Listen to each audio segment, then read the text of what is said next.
caught off guard by this announcement. They were ready to put shots into people's arms and had to scramble.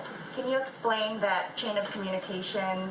When and how did you notify states that they might have to pause? Right. Well, as I said, we didn't know about anything in terms of the announcement until last night. We didn't even know the content of the announcement until this morning when everyone else read it. As soon as we got that, our team farmed out and started contacting folks to make sure that everyone knew that that was now announced by the FDA and CDC. Tuesday is the day that I have my regular governor's call. So that was fortunate that that was at 11 a.m. So we had all the governors already lined up with their teams, and we had Drs. Fauci and Drs. Walensky join that call, and the teams will continue to support the statewide efforts, the federal channels, the community health centers to make the adjustments. So I think the message got out very clearly and quickly. There was no heads up here. The announcement was made this morning. Thank you.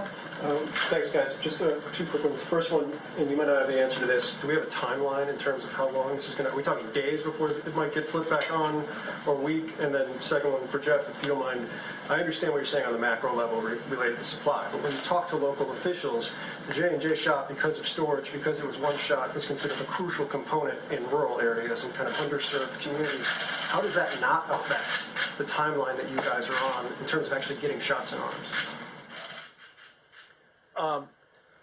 During one of the questions which was asked, I believe, of the CDC, the question was just yours, and I don't know what they're going to be doing. What I heard from the previous press discussion was it's going to be more like days to weeks rather than weeks to months.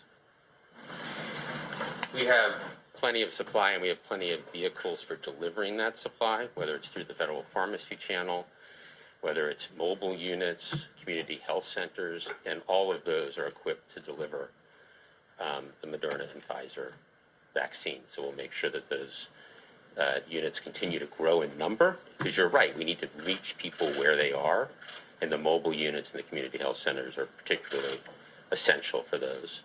And they have been receiving Moderna and Pfizer doses since we began both those programs. So it's no different. You just swap out the vaccine if it was a mass vaccination center or if it was a mobile unit going to a rural area. Yeah, Moderna and Pfizer vaccines, as you know, are 2-dose vaccines. Right. So it's important that people come back for their second dose, 3 weeks post their first dose of Pfizer and 4 weeks post their first dose of Moderna.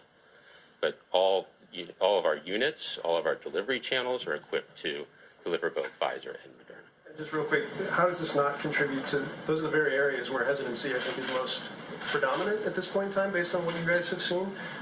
Do you have to change your message? Do you have to do something different to address hesitancy in the wake of something like this? I think we need to continue to be transparent about what the science is telling us. That's what brings us here today. There's, as Dr. Fauci said, there's been tens of millions of doses of Pfizer and Moderna administered over the last several months, and millions of people, both in the U.S. and around the world, have been safely vaccinated.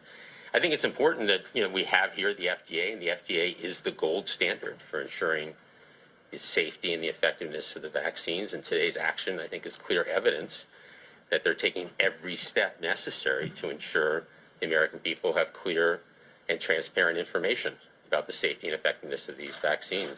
So the bottom line is the vaccines, Moderna and Pfizer, that are now being administered are clearly safe and are saving lives, and every American should get vaccinated when it's their turn.